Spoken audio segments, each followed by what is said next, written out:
Mwenyezi Mungu ametoa nafasi ya sisi wote wanadamu waja wake kumtegemea yeye, kama yeye ndiyo hasa anayepaswa kutegemewa.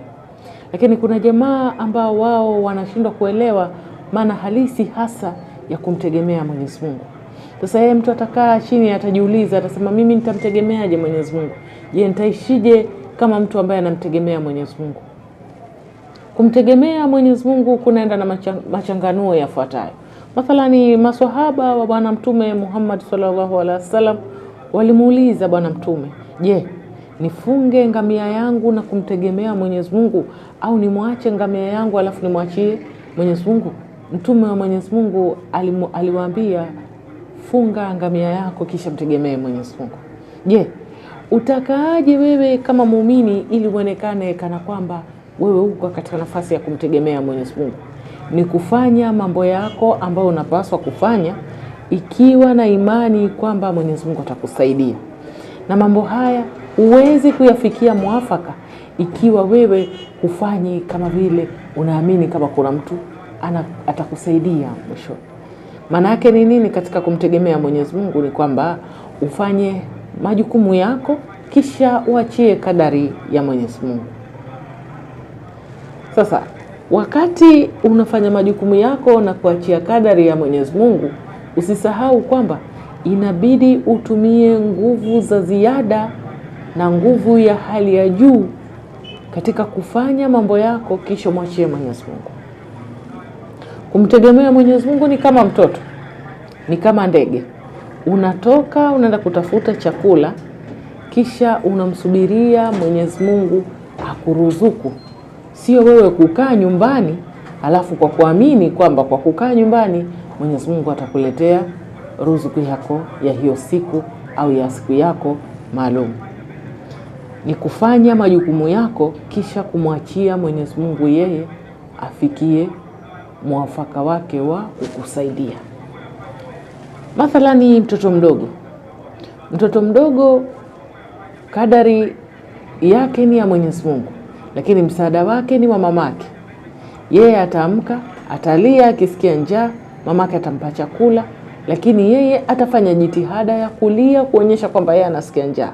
Lakini atakapopatwa na homa, mtoto huyu naye ataonyesha hali kama vile mtoto mwenye homa, na mamake atajua ampatie dawa.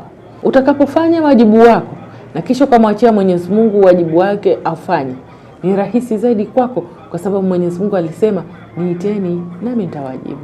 Fungeni kamba ngamia wenu kisha niachieni.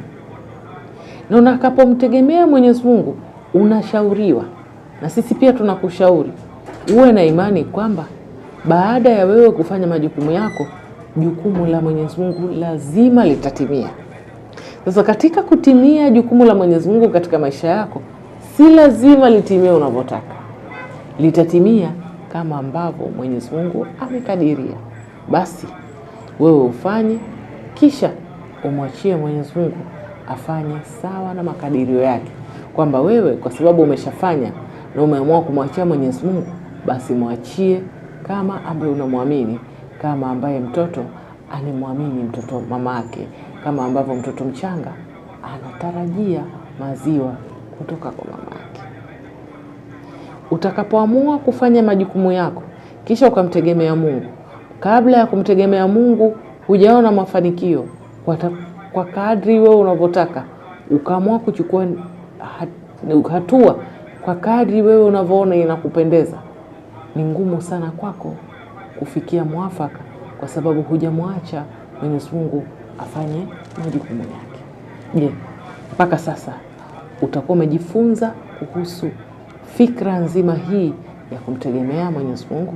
Je, mpaka leo utakuwa unajua kwamba kumtegemea Mwenyezi Mungu ni kufanya majukumu yako kisha kumwachia Mwenyezi Mungu amalizie majukumu yake? Kumtegemea Mwenyezi Mungu sio kulala ndani kumuomba Mwenyezi Mungu kuleta ruzuku, ni kuamka asubuhi kujichanganya na wenzako kwenye kutafuta riziki na kumuomba Mwenyezi Mungu akufanyie wepesi na kuondoshee mitihani katika riziki ili uweze kupata riziki hii.